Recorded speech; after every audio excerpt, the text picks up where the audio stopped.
Welcome back. We're continuing on with Chapter 6. This is Part 2, things leading up to the Revolutionary War.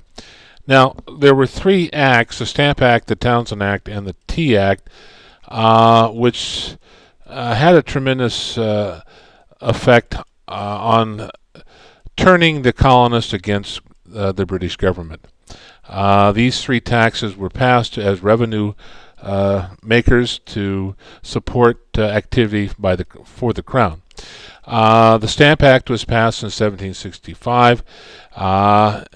Perhaps the single most important factor leading to the Revolutionary War.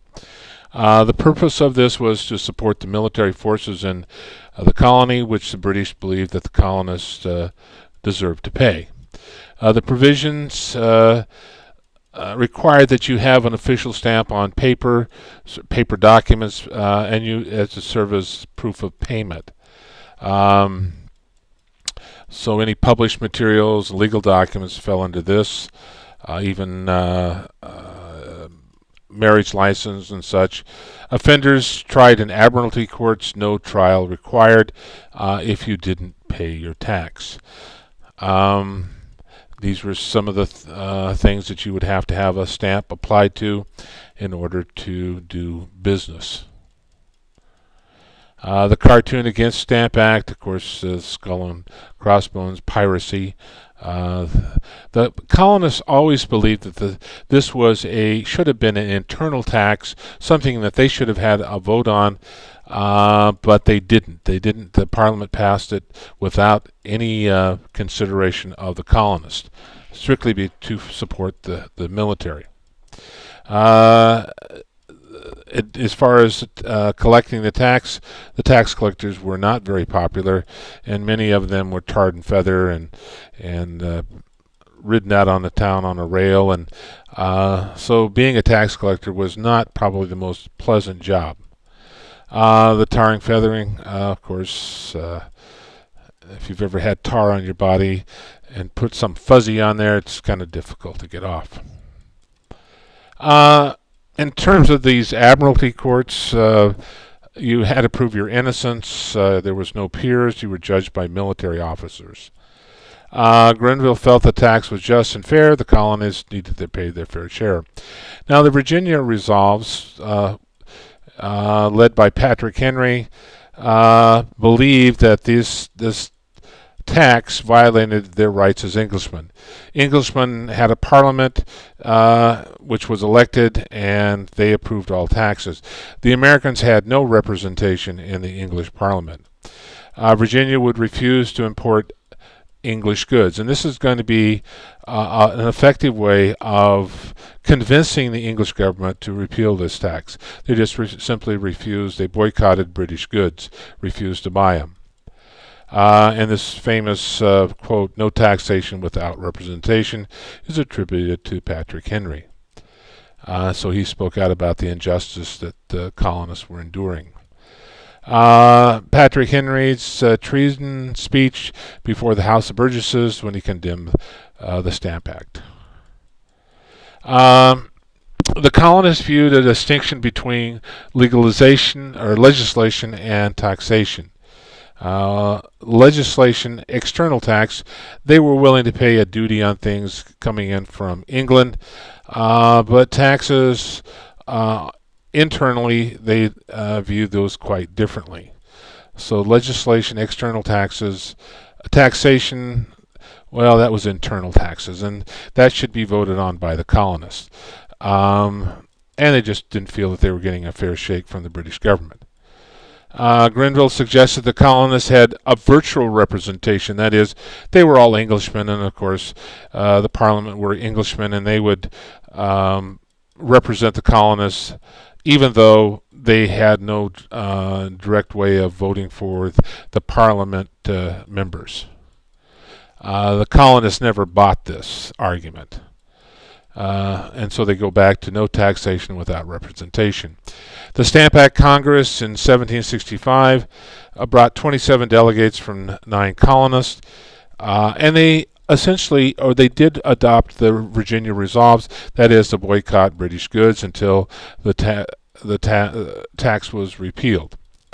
and they drew up a statement of rights and grievances, and they demanded the king and Parliament rescind the act. England pretty much ignored their demands. What really brought about a big change was the British merchants start complaining that Americans are not buying their goods because they're boycotting it because of the Stamp Act. And they wanted representation. The significance of the Stamp Act Congress, it brought reps from different and rival colonies and set a precedent for future resistance to British rule. This non-importation or the boycott was a way of hurting the British government so that they would repeal this tax. Now, the Sons of Liberty, led by Samuel Adams, were pretty much the enforcers to make sure that people were not buying British goods. And so they would use arm twisting and coercion to make sure that you weren't buying it, and also making life miserable for those who were collecting the revenue on the Stamp Act. And so Samuel Adams becomes the leader of the Sons of Liberty, and there will be some other things that they perpetrate in the name of liberty. And we'll talk about those as we move on.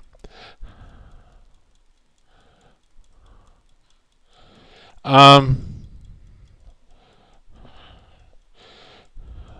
Stamp Act is going to be repealed in 1763, mainly because of this boycott.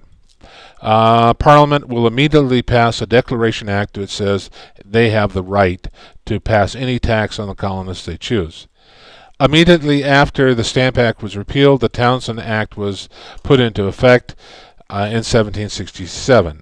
Charles Townshend took control of Parliament, and he was a little upset with the way the colonists behaved over the Stamp Act. And the provision said that there would be a small duty placed on glass, lead, paint, tea, silk, so forth. Of course, the British cartoonists reacting to the repeal of the Stamp Act, simply criticizing the American for their actions. Townshend refused to cut the colonists any slack, and so this revenue that they were going to raise was going to pay for the governors and the judges. Now, you understand, before this time, the colonists paid for the royal governor's wages. It was a way to control him, and also the judges.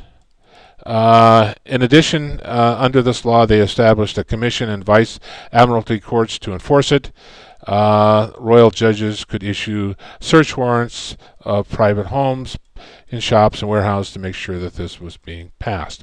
Of course, the colonists are going to again feel that this is a inappropriate tax. It's an internal tax, and they have no representation.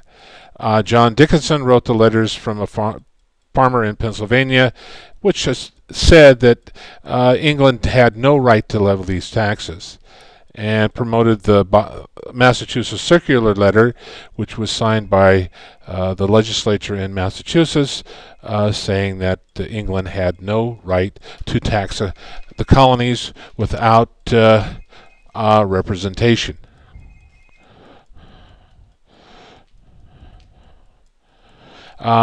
This crisis continues as Massachusetts Circular Letter being passed by the Massachusetts legislature really sets the British government on edge. It's one thing for somebody to write something in a newspaper.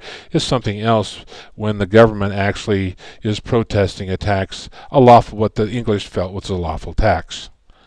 Parliament threatened to repeal Massachusetts legislature, and if they did not rescind this Massachusetts Circular Letter. Some colonists reenacted non-importation agreements, that is, boycotting British goods.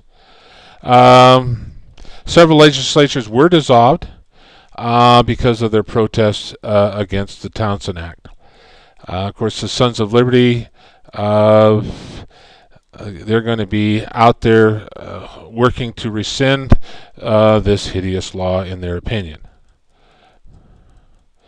The Boston Massacre in 1770, a mob attacks 11 British soldiers, 11 civilians killed or wounded. This was a real propaganda coup for the American colonists. It shows how heartless the British soldiers were, the government. In fact, though, this mob was throwing bricks and rocks at the soldiers, and they had every right to defend themselves. Crispus Attucks was probably the first American or African American to die in the Revolution. He was killed in this skirmish. The Sons of Liberty spread the news of the massacre, and of course they grossly exaggerated this. Later, John Adams will defend these British soldiers, and they will be acquitted. Now, the Townshend Act will be repealed by Parliament, but then they come up with another tax, which will be the Tea Act. So, one tax is replaced by another tax. Here shows a picture of the Boston Massacre, something perpetrated by the Americans. The Gaspee Incident in 1771. A warship patrolling off the coast of Connecticut ran aground, and the Sons of Liberty, dressed up as Indians, boarded the ship, burned it up, and removed whatever they could. The British government demanded justice, but the guilty were never found. They just blamed it on the Indians. The Committees of Correspondence in 1772 kept the colonists aware of what was going on in different locations. So they're going to be an important source of information for the colonists. Samuel Adams organized the local committees, and what was going on in one place was reported to another. So warn neighboring. The purpose was to warn the British of the British actions throughout the colonies. It sort of broadened the resistance movement. Here's a picture of the Gaspee that was run aground, and then it was burned. Wasn't a very popular warship because it did stop some of the smuggling. And this was off the coast of Rhode Island, and eventually it runs aground. Internal groups evolved directly into the First and Second Continental Congress.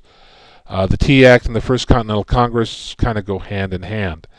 The Tea Act of 1773 basically puts a small tax on tea being imported into the colonists. The British East India Company had a monopoly on the tea trade, and they were on the verge of bankruptcy, so they needed to sell their tea, and the Parliament put a tax on it.